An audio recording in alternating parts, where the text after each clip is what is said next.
Please subscribe and share for more story. Marilyn Carter had cooked the entire Sunday dinner herself: roasted chicken, buttered corn, warm rolls, hoping for a peaceful evening. But peace shattered the moment her son, Evan, slammed his hand on the table and shouted, "You either give Clara your bedroom, or you pack your bags." He didn't say it quietly. He didn't hint. He yelled it, loudly and clearly, as if he were giving instructions to a stranger. Clara sat beside him with that small, pleased smirk she wore whenever she felt a victory coming. Marilyn's sister-in-law, Bernice, suddenly became deeply interested in the pattern on her plate. Little 7-year-old Lily pressed her lips together and stared at her lap. No one said a word. No one defended her. And Marilyn, 68 years old, a widow, a retired nurse, a mother who had given everything she had for decades, sat completely still. So meeting broke inside her. Not sadness, not anger, but clarity. A sharp, cold, undeniable clarity. Evan, the boy she had raised alone after her husband died, was ordering her to leave her own bedroom as if she were an inconvenience. She didn't cry. She didn't shout. She took a slow breath, placed her knife and fork neatly on her plate, and said, "That's fine, Evan. I'll pack my bags." A stunned silence followed. Evan blinked at her as if he couldn't make sense of her reaction. Clara let out a nervous laugh, covering it quickly with a cough. Bernice cleared her throat but kept her eyes down. Lily peeked up with wide, confused eyes, not understanding the words but sensing the tension. Marilyn stood calmly, folded her napkin, and walked toward her bedroom, her back straight, her step steady, refusing to give them the satisfaction of a backward glance. Behind her, she could hear their conversation slowly resume, awkward at first, then growing louder, as if pretending nothing had happened. But Marilyn didn't care anymore. That night, she sat on the edge of her bed, her phone glowing in her hand. She wasn't crying. She wasn't frozen. She was searching. Weeks earlier, her best friend Joyce had sent her a house listing, a charming little cottage on Shell Isle, just off the coast of Georgia. Blue walls, a white deck, and a wide view of the ocean.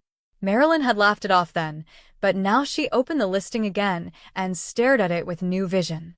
2 bedrooms. A sunny kitchen. A price that fit her savings. A place untouched by disrespect. Marilyn checked her bank account. $210,000. 40 years of nursing. 40 years of skipped vacations, late shifts, and careful saving. She remembered every sacrifice. Evan's private school tuition, his car, his wedding to Clara, the $10,000 she gave when his business collapsed. Money he never repaid. Her late husband, Henry, had left her a small insurance policy she'd never touched. A quiet emergency fund she thought she'd never need. "This money is mine," she whispered, feeling something inside her shift.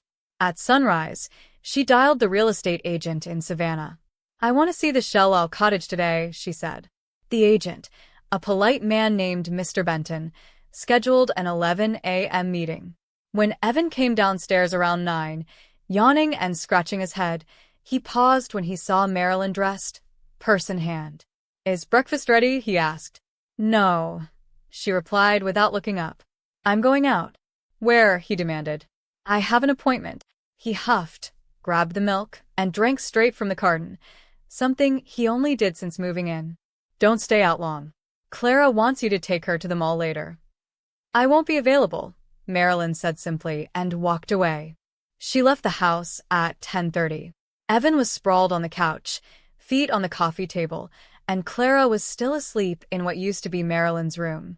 No one asked where she was going. No one cared.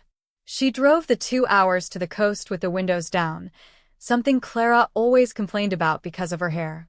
She played the old songs she loved and sang loudly, letting the wind whip through her gray curls. It had been years since she'd driven alone without being on someone else's errand. For the first time in forever, she felt weightless. When she arrived at the cottage, Mr. Benton was waiting. The house was even more beautiful in person. Sunlight poured through the large windows. The ocean shimmered just beyond the deck. Marilyn walked through the room slowly, running her hand over the smooth counters, imagining mornings filled with quiet instead of demands. "It's perfect," she whispered. Mr. Benton smiled. "It's a lovely property. You can take a few days to think." "No," Marilyn cut in gently. "I want to buy it now." He blinked in surprise. "Are you sure, Miss Carter?" "I've been alive 68 years, she replied. "This is my first decision made entirely for myself." The price was $180,000. Marilyn could wire the money within 2 days.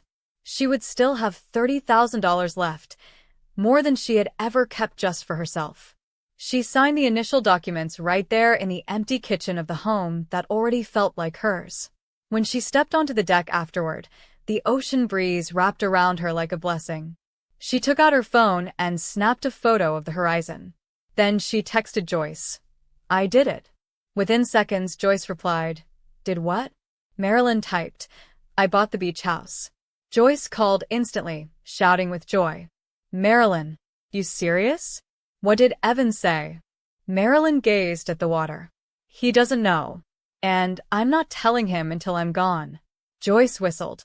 "He's not ready for the storm he created." "He doesn't even know the storm has formed," Marilyn said softly. Then she drove back home, stopping once for coffee, taking her time. When she arrived, Evan was watching a game and Clara was cooking in her kitchen, using her pots as if they belonged to her. "Where were you?" Evan muttered. "Handling something," Marilyn said. She went straight to her small den, her replacement bedroom, and began to pack, silently and steadily. Marilyn packed until midnight. She folded her clothes neatly, choosing only what mattered: her nursing certificates, her photo albums, her jewelry, her late husband's watch. No one knocked. No one asked what she was doing. At 10, Evan shouted from the living room, "Mom, are you fixing dinner or what?" "No," she called back calmly. "Order something." Silence followed, then muffled complaining, but no one came upstairs. The next morning, Marilyn ate breakfast alone in the kitchen. Clara and Evan were still sleeping in Marilyn's old bedroom, comfortable in their stolen space. After clearing her dishes, she called Joyce. "I need you to come with me to a lawyer's office," she said. Joyce arrived in 30 minutes, still in her house slippers, but fully alert. They drove to a real estate office, not the one that handled Marilyn's neighborhood, and listed the house for $320,000. The agent, an energetic woman named Stella, said, "With the location and condition, this will sell fast." "Perfect," Marilyn replied. Later, over coffee, Joyce asked, "So what's next?" Marilyn stirred her cup slowly. "I wait. I've already signed the papers for Shell Isle. When this sells, I leave. No dramatic scenes. No explanations." Joyce nodded. "Evan is going to learn today that his mother is not made of stone." At 4 o'clock that afternoon, Marilyn met with her lawyer, Monica Hale, a serious woman with sharp eyes and gentle manners. "Tell me everything," Monica said as they sat down. Marilyn recounted the dinner, the ultimatum, the room being taken, the beach house purchase, and the listing of her home. Monica listened quietly, scribbling notes in a small leather notebook. When Marilyn finished, Monica leaned back.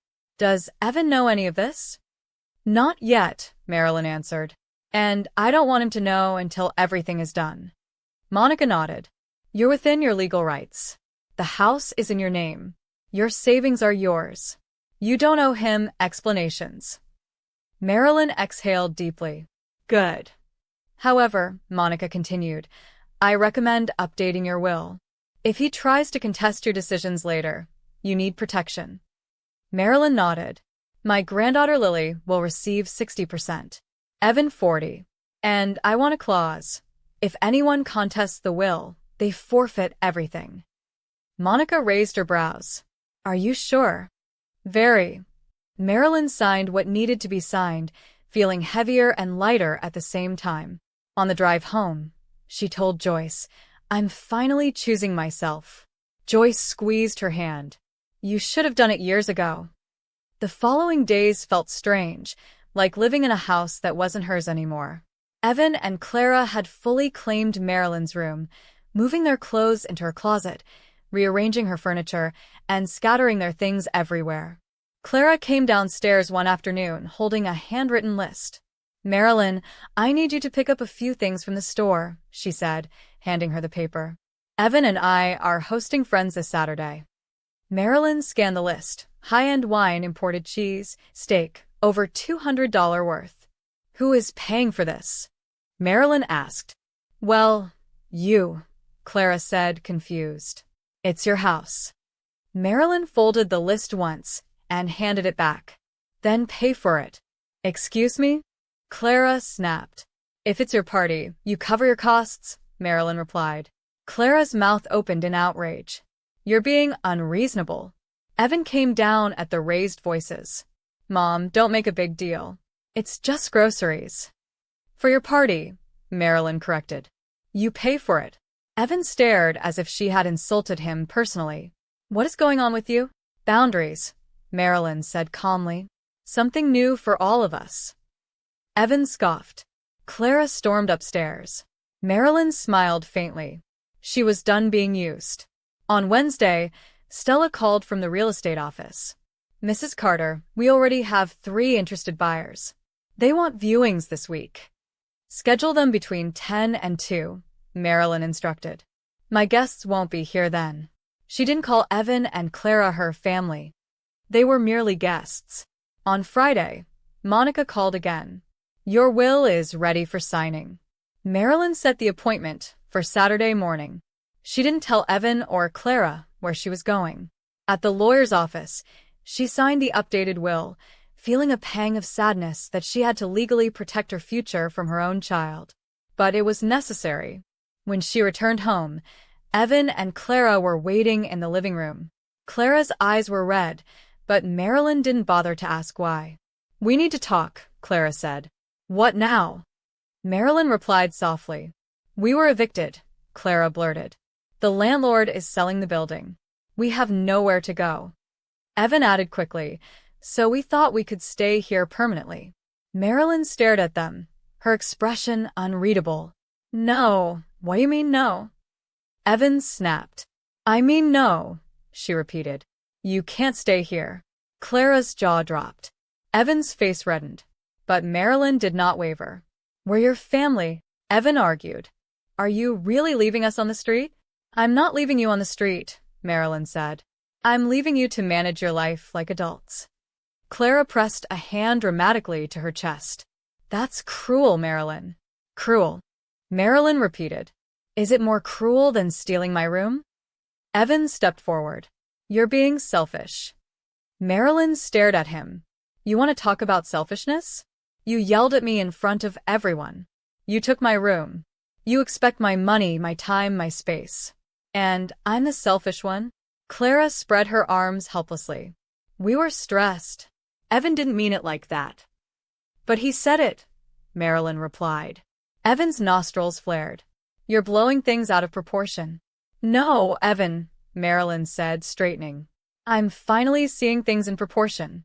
She walked upstairs as they muttered complaints behind her. In her den, she texted Joyce. They asked to move in permanently. "I said no." Joyce replied instantly, "Good. Boundaries aren't cruelty. They're survival." Marilyn stared at her packed suitcase. She wasn't scared. She wasn't uncertain. She was ready. More ready than she had been in decades. The next morning, Evan came into the kitchen while Marilyn was drinking coffee. He stood awkwardly at the counter. "Mom, we need to talk." She didn't look up. "About what?" "You're acting different," he said. Cold. "No," Marilyn replied. "I'm acting like someone who's tired." "Tired of what?" Evan asked. "Tired of being invisible," she answered. "Tired of being useful instead of loved." Evan frowned. "We appreciate you." Marilyn laughed lightly. "Appreciate?" "Evan, appreciation isn't ordering your mother around like staff." Evan slammed his mug down. "I don't know what you want." "Respect," she answered. "And space." Clara floated downstairs in a silk robe. "Marilyn, we need to use your car. Ours has a flat." "No," Marilyn said. "What do you mean no?" Clara demanded. "I'm not lending you my car." Evan stared. How are we supposed to get around? Taxi. Bus. Walk. Clara scoffed. Unbelievable. First, you won't let us stay. Now this. You're welcome to leave right now and breathe air somewhere else, Marilyn replied. Evan's face darkened. That's enough. I don't know what's wrong with you, but this is too much. Marilyn lifted her cup calmly. What's wrong with me is that I stopped sacrificing myself. By noon, Stella called again. Mrs. Carter, the young couple from Wednesday wants to make an offer. $315,000 cash. Marilyn's heart thudded. I accept. Wonderful. Closing can happen in about a week. Marilyn smiled. Make it as soon as possible. She spent the afternoon packing discreetly, putting precious items in boxes and hiding them in the back of the den's closet. That evening, while Evan and Clara watched television, Marilyn transported 3 boxes to a storage unit she had rented earlier. On Tuesday morning, Monica called again. The buyers want to expedite closing. Thursday is possible. Marilyn almost dropped the phone. Thursday? Yes, Monica replied. Can you sign? Absolutely. She called Joyce immediately. I sign Thursday. I leave Friday. Joyce gasped. Are you ready? More than ready, Marilyn said. The next 3 days were quiet. Evan and Clara assumed she was simply sulking, waiting to return to her old behavior. They didn't know this silence was preparation. On Wednesday night, Evan knocked on Marilyn's door. Mom, can I come in? She nodded.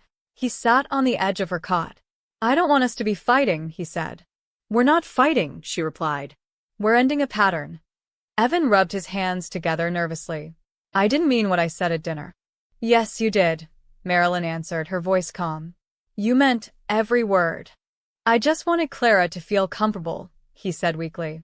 Marilyn tilted her head. So you made me uncomfortable instead? He swallowed. What can I do to fix this?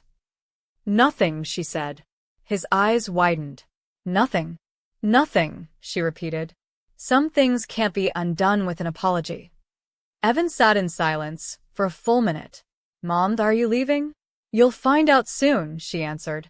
He stood slowly and left, closing the door quietly. Marilyn exhaled. She had loved Evan fiercely. She still did. But love didn't mean tolerance of disrespect. Thursday morning, Marilyn woke early, dressed in her best navy suit, and left a note on the kitchen table. Out running errands. Back later. Joyce drove her to Monica's office. The buyers were there, young and excited. The notary read the documents. Marilyn signed each page, and with one final signature, the house she had lived in for 30 years was no longer hers. The notary handed her a check, freedom, printed on paper. Congratulations, Monica said softly. Marilyn felt tears prick her eyes, but didn't let them fall. After signing, Joyce took Marilyn to lunch. They each ordered a glass of white wine. To you, Joyce said, raising her glass. To starting over. To peace, Marilyn replied. They clinked glasses and drank. At 5 p.m., Marilyn returned home. Evan and Clara were on the couch. Where were you? Evan asked sharply. Handling things, she said. At 7, she called them both to the dining room. She sat at the head of the table, the seat Evan had taken for months. I have something to tell you, she began. Clara rolled her eyes. What now? I sold the house. Silence. Evan blinked rapidly. What? I sold the house, Marilyn repeated. I signed the papers this morning. You what? Evan shouted, knocking over his chair as he stood. You can't just sell it. This is my home. It was my home, Marilyn corrected. And I sold it. Clara's face twisted. Where are we supposed to live? That's your problem, Marilyn said. Evan grabbed the table edge. We have 3 days. You can't do this. I already did. Clara paced in circles. We'll sue you. You're welcome to try, Marilyn said calmly. But legally, you have no grounds.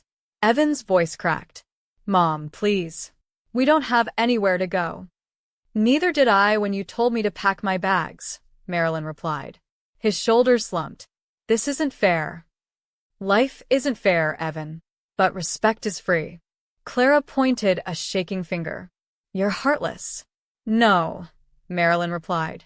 Heartless would be staying here and letting you continue to drain me. She stood up. You both have until Sunday to leave. Evan shook his head violently. This isn't you, he whispered. Who are you? Marilyn paused at the stairs. The woman who finally stopped letting everyone walk over her. She went upstairs and locked her door as shouting erupted behind her. Later that night, her phone buzzed. A message from Joyce. Did you tell them? Marilyn replied, yes. Lots of shouting. I'm fine. The next morning, when she went downstairs, Evan was at the counter, pale and tired. Mom, can we talk? Marilyn nodded but didn't sit. I know I messed up, he said quietly. I'm sorry. You've never apologized, she replied. You've only said I overreact. Evan swallowed hard. I'll do better. Just don't leave like this. I'm not leaving you, she said. I'm leaving the version of you that takes me for granted. At noon, Marilyn's phone rang. Grandma? Lily's small voice came through. Marilyn smiled instinctively. Hello, sweetheart. Daddy said you sold your house, Lily whispered. Is it true? Yes, my love.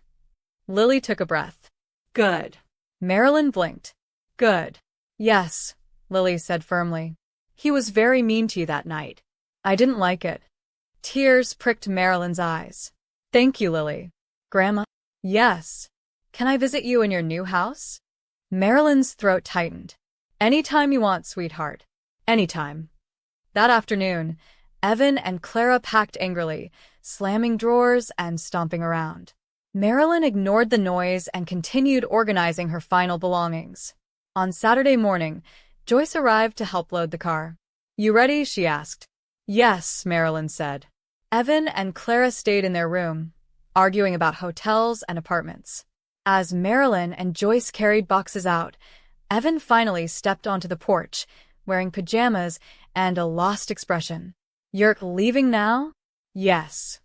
Can I have your address? He asked softly. I'll give it to Lily, she answered.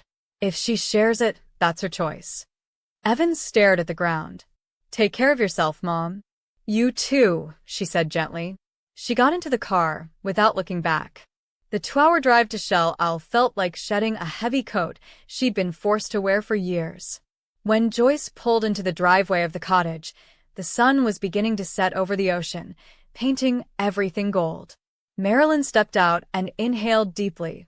The salty air, the sound of waves, the freedom. Joyce laughed beside her.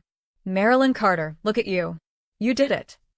They opened a bottle of wine and drank it on the deck, watching the sky turn orange, pink, then lavender. To new beginnings, Joyce said.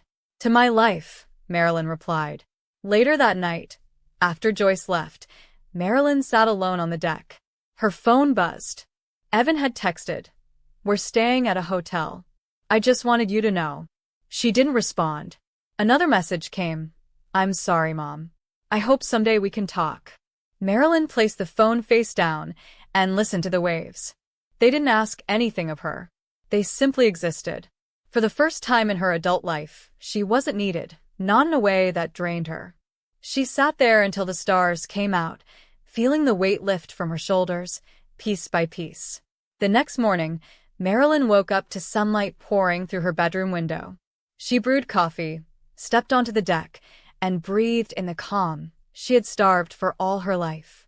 She spent her first week organizing the house, joining a walking group and meeting neighbors, women starting over after divorce, widowhood, or family disappointments. With each passing day, Marilyn felt more certain she had made the right choice. One afternoon, she passed a mirror and paused. She hardly recognized herself.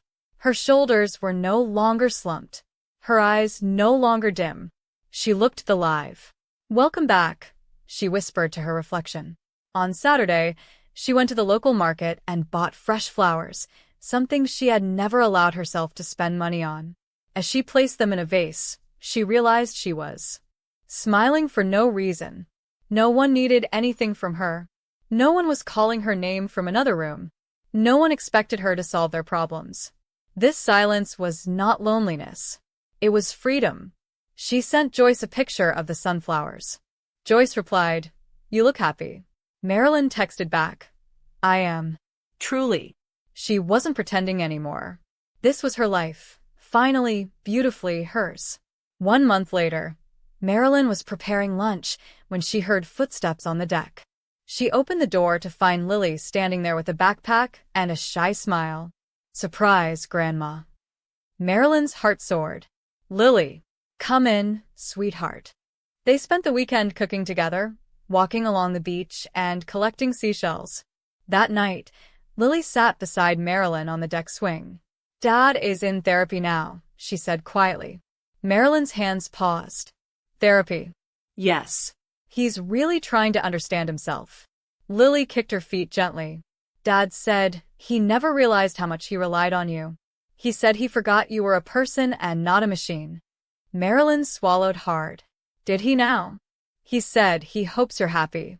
Marilyn looked at the ocean. "I am." Lily smiled softly. Good. When it was time to leave, Lily hugged her tightly. "I'll come back soon," she promised. After she left, Marilyn sat on the swing and closed her eyes. There was no guilt in her heart, no regret, only peace and a quiet, cautious hope that maybe, just maybe, Evan was beginning to understand the consequences of his actions. 2 months later, a large package arrived at Marilyn's door. Inside was a framed photo, Evan at 5 years old, laughing on Marilyn's shoulders, his small hands gripping her hair. Behind it was a letter. She sat on the couch, unfolded the paper, and began to read. "Mom, I found this picture while unpacking. It reminded me of who you used to be to me. My safe place. My comfort. And it reminded me of who I stopped seeing." Marilyn's eyes softened as she read. "I'm in therapy. I'm learning. I don't expect forgiveness, and I don't deserve it yet. But I want you to know I'm trying to become a better man, for myself, for Lily, and one day maybe for you. I love you. I've always loved you. I just forgot how to show it. Signed, Evan." Marilyn pressed the letter to her chest and cried, not from sadness, but from hope. It wasn't a perfect apology.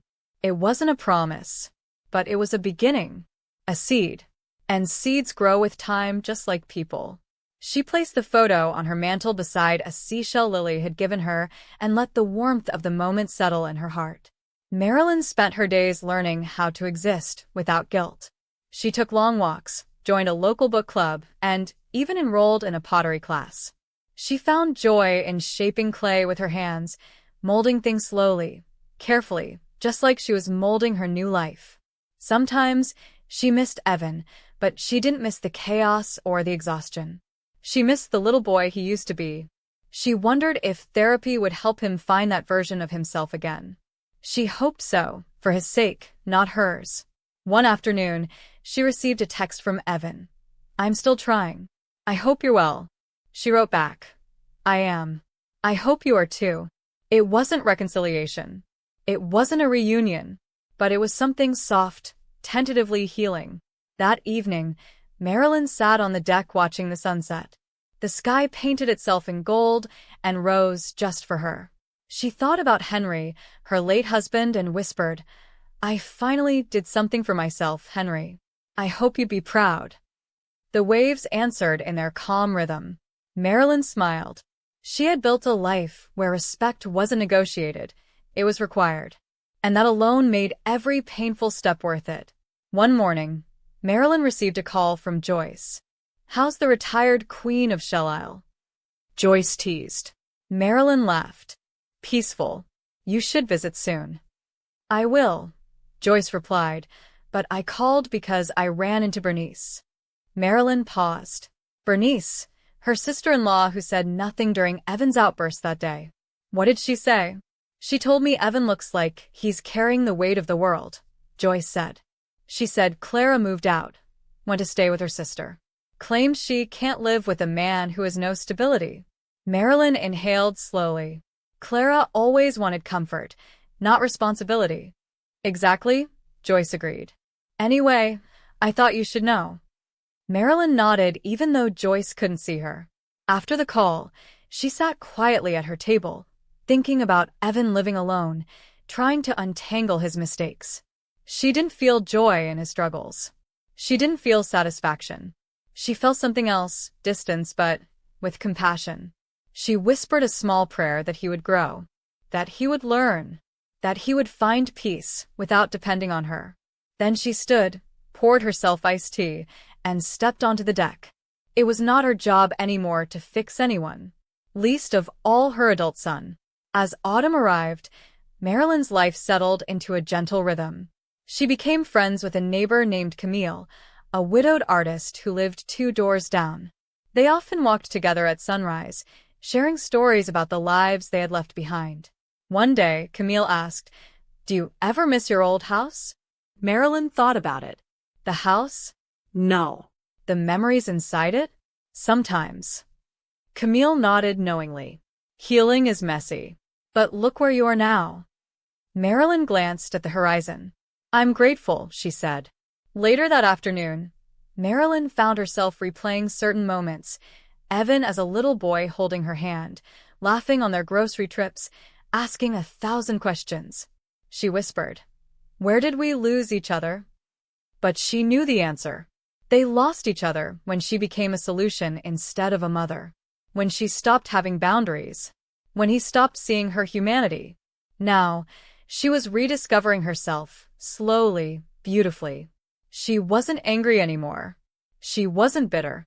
She was simply living. And for the first time in decades, living felt gentle. One late afternoon, Marilyn sat on her deck writing in her journal when her phone buzzed. A message from Evan. "I got a new job. It's better for me. Less stress. I'm learning a lot in therapy. I just wanted to share with you." Marilyn smiled. She typed, "I'm proud of you." Keep going. He replied, "Can I visit someday?" "When you're ready." Marilyn's fingers hovered above the keyboard. She didn't want to rush. She didn't want to slip back into old patterns. After a long moment, she wrote, "Someday, yes. Not yet. But someday." He sent back a simple heart. Marilyn closed her eyes and exhaled. Healing didn't need to be fast. It only needed to be steady. She watched the sun dip behind the water and realized she wasn't afraid of the future anymore. She wasn't rushing it. She wasn't controlling it. She was simply walking into it, one peaceful wave at a time. She whispered, "I finally chose myself." And the world seemed to agree. Months later, Marilyn stood on her deck at sunset, holding a warm cup of tea. The sky burned in brilliant shades of orange and crimson. She wrapped a shawl around her shoulders and listened to the rhythm of the waves. She thought about everything she had survived, the shouting, the ungratefulness, the years of being taken for granted. She thought about the night she decided to walk away, the courage it took to buy the beach house, the strength required to let go. She also thought about Evan, the progress he was making, the effort he was putting in, the small but sincere steps toward becoming a better man. She didn't know what their future held. She didn't need to know. Healing was a journey, not a race. And for the first time, she was walking her own path. She whispered into the wind, "I am Marilyn Carter. I am enough." The waves whispered back. She smiled, soft, peaceful, content.